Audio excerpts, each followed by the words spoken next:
Hello team, welcome to my session on Coffee with Prab, and today we're going to discuss some coffee shots of CISM Domain 3. Thanks for the amazing response you have shared on Domain 1 and Domain 2, which motivate me to make more videos on CISM.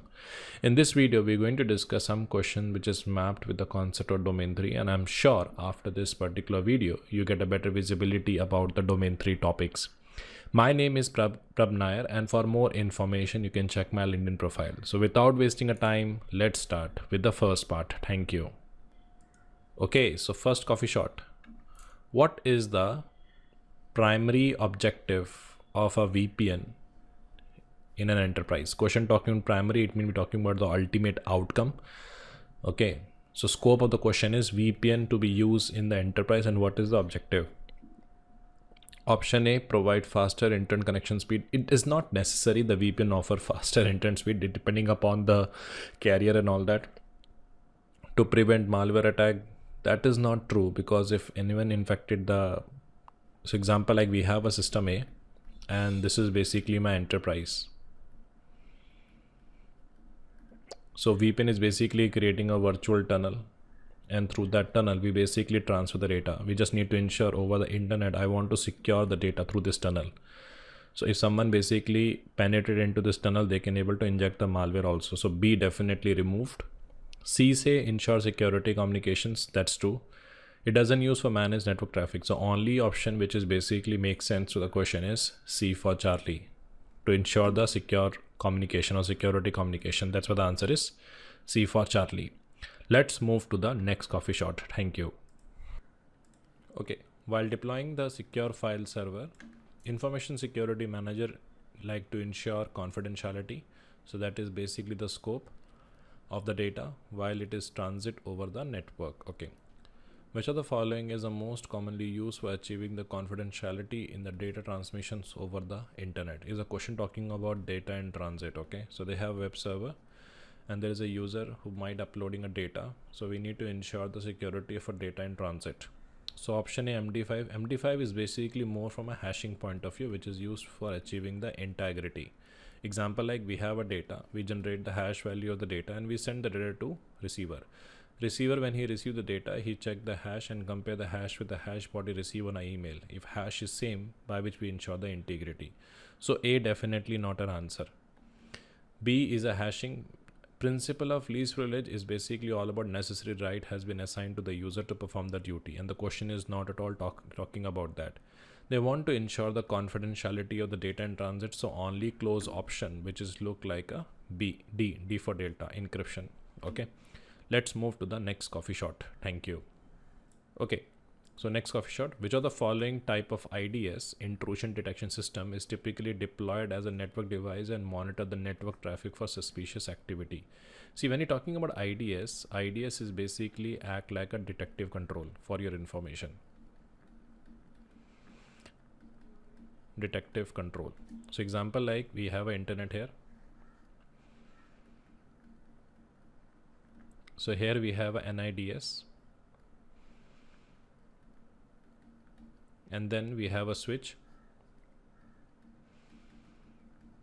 we have a system A, we have a system B, and we have a system C. So now what happened is we have a traffic which is coming from our internet. So NIDS is a solution which can able to discover the suspicious things, okay, which is coming from internet. Example, it can able to track from where the traffic is coming to where the traffic is going, from which port is coming to which port is going. But once the traffic left the NIDS, okay, it reached the system A. What kind of a changes we introduce in a system A? What kind of a changes it introduced in a system B? What kind of a changes it introduced in a system C? That will not be tracked by the NIDS. Okay, so for that we need a HIDS in every system. HIDS basically monitor the system level activity, and the question typically talking about network device. Option A, host based IDS, but as I said, host based IDS is installed in each and every host. Network based IDS makes sense because that is something we install on the border of the network. C, signature based and anomaly, these two are more like a sensors, which can be, you can see in NIDS and HIDS. Signature based, how it works is whenever the traffic goes to the NIDS check the signature of the packet and compare again the database signature. If it's matched, it detect that as an intrusion. Okay, but one disadvantage of signature based IDS is it will not able to detect the new virus, new alerts. An anomaly is basically look for the suspicious pattern. Example, we receiving 1,000 packets in a second or receiving 1,000 packet in a minute. So it is something against our normal activity. So anomaly based IDS is basically look for those patterns. So these two are more like a analysis engine, and first two are basically more like a analysis sensors. So the question specifically talking about network device, that is why the answer is B for beta, network based IDS. Okay, let's move to the next question. Thank you. Okay, next coffee shot. Which of the following is a key objective of vulnerability assessment? See, we have two things. We have a VA and we have a PT. Vulnerability assessment is only talk about identifying the vulnerability, whereas the penetration testing is exploiting a vulnerability and gain access to the system. Let's take example. We have a system A. Okay, so we run the VA. VA is just checking the weakness in the system. Service open, weak password, weak ports and all that. But penetration testing is exploiting a VA and getting into the system. That is called PT. And question talking about which of the following is a key objective. Option A, identifying potential threat to the asset, which is not true. Establish the incident response procedure is not an objective VA. It is an objective of incident management system. Evaluate the impact associated with the asset, that is basically more come from BIA. Detect flaw that could direct to asset compromise makes sense. So D is basically the answer. Remember one thing, if we have a permission of VA, we will do only VA. If we don't have a permission for PT, we will not do PT. Okay. So in this case, answer is basically D. Let's move to the next coffee shot. Thank you. It's a very good question. What is the primary purpose of certificate authority in PKI? Now let's first understand the certificate authority. See, we have a CA here. Okay, and we have a system A and we have a system B. Just understand CA is just like a ISACA. A is basically suppose you and you are a student. Okay, you are looking for a CISM training. So definitely one important requirement to attend training from any trainer is he must be CISM certified. So here what happen, you identify me is basically, which is called Prab, is a CISM certified. And to verify that, you check with ISACA. So in this case, ISACA is a CA. Okay, which act like a trusted party between the two systems. Because I'm ISACA certified CISM, based on that A will trust you, like student will trust you, and based on that it proceed with the communication. So when we're talking about actual role of CA, how it works is, we have a system A and we have a system B. This is my data. Okay, so data is encrypted by the session key, which is called a symmetric key cryptography. Okay, by this key it encrypts the data, and A basically sent this data to B.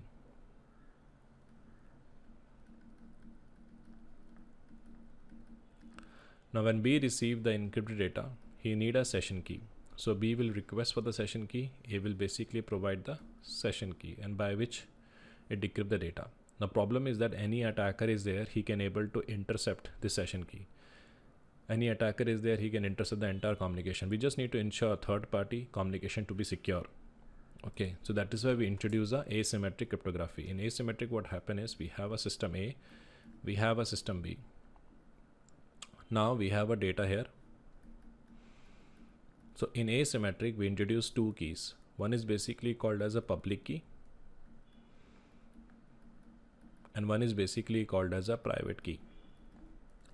B also have a two keys, public key, private key. So now session key is basically used to encrypt the data, and A basically sent encrypted data to B. Now B received the encrypted data. He need to decrypt, he need a key. So in this case, B first sent his public key. A basically used B public key to encrypt the session key. And then A sent the encrypted session key to B. When B received the encrypted session key,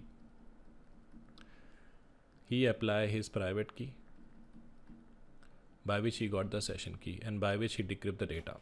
So when we're talking about cryptography, we have two things, symmetric and asymmetric. Symmetric key is always use the same key to encrypt and decrypt the data. That is why it is used for data encryption.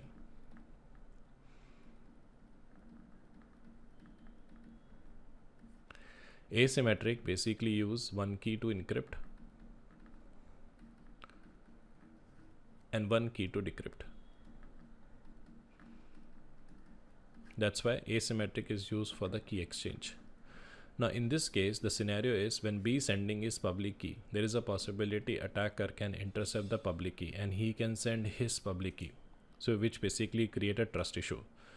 Okay, so I want to ensure that, okay, the key is coming from a trusted source. So that is why we introduce the concept of certificate authority. So we have a system A and we have a system B. And here we have a CA. So B this time send his public key to CA. B receive the public key of CA or public key of the B. He will attach in a certificate. And the certificate is basically signed by the CA private key. Because he need to ensure this is signed by me only. And then CA issue back the certificate to B. A basically maintain the public keys of the known CA. So next time when A requests for the public key, B will send a certificate. So first A will verify if the certificate issued by my trusted CA. So with the help of digital signature, he can verify with the help of public key of CA. If he verifies successfully, then from a certificate, he will extract the public key of B, and through that he encrypt the session key. So here the CA is act like a trusted third party, which is used to authenticate the certificates who ensure to build the trust. So question talking what is the primary purpose of CA? Encryption of a data, that is not a primary purpose because that is done by the symmetric key. Authentication of B certificate because definitely because a receiving party maintain the public keys of CA. So by this they verify it is coming from a trusted source, we can reserve. We never distribute a private key. Private key is always internal to the systems. It is not used for digital signature. So only close option in this case is basically B for beta. Okay, so CA is responsible for issuing a certificate, but on behalf of CA, there is a RA also who collect the information, who verify the information. Same like, when you're going for the CISM exam, you have to write the exam at PSI. So PSI collect your initial information. So in this case, PSI is the RA. But by end of the day, who issued the certificate? ISACA. So ISACA is the CA. Okay, so this is all from my side. Let's move to the next coffee shot. Thank you. What is the fundamental purpose of metrics in the information security program? The question talking about what is the fundamental purpose of metrics in the information security program. The scope is the metrics. Metrics is used for measuring the effectiveness. Option A, to provide decision support with information relevant, makes sense. To provide operation support with information. It is not limited to only operation. To provide monitoring support with the information incidents. It is not only related to the information incident. To provide the audit report, it is not limited to the audit. So we can see 432 is part of the overall matrix is basically used to support the decision, which can be of any form. That's why the answer is 1 for A for alpha. Let's move to the next coffee shot. Thank you. So question is, which of the following is responsible for managing and revoking digital certificate in PKI? As I said, we have a CA and we have a RA. Whenever any user requests for creating a certificate, the request goes to RA. RA will verify the information, check the information, and then he passes the information to CA. By end of the day, CA is the one who issued the certificate. CA is the one who revoked the certificate.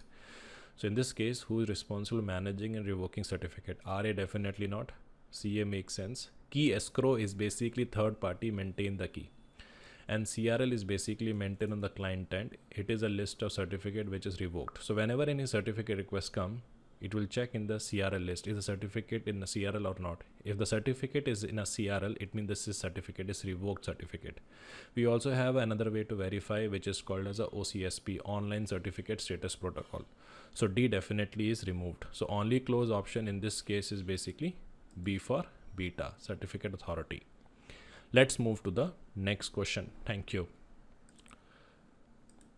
Most effective information security program management should achieve the objective by. Most is basically most regular. Security strategy is a direction definitely. Risk management is basically all about identifying risk. Control validation is more on the operation. Just having a simple process will not be the thing. But B, C, D is basically part of the strategy, because strategy is basically the parameter we have by which we are achieving the defined objectives, and strategy is basically a tool and everything. Strategy include the risk management, control validation process and all that. So most effective way to achieve the information security program by the strategy only.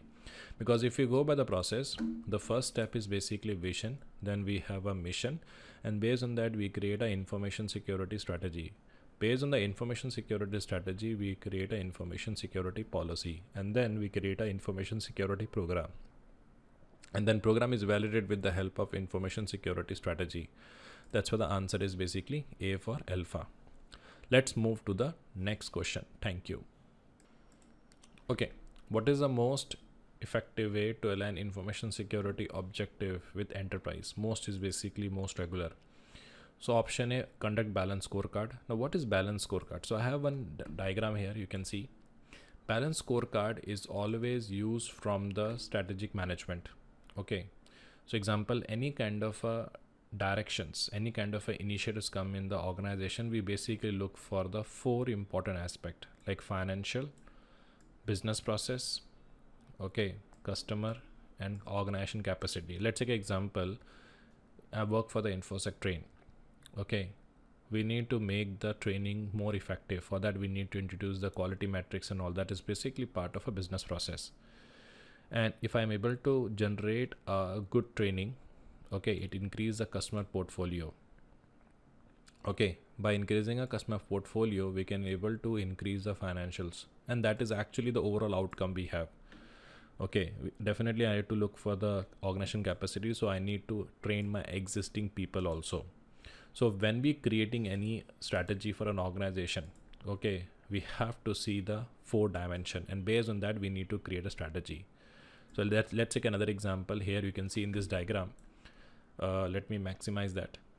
So if you can see in this diagram also, just give me a second. Every initiatives that we introduce in the organization, we have to see the multiple dimension. Example, I'm planning to introduce new GRC trainings. So for that I need to train existing people. By training the existing people, I can able to improve the training quality.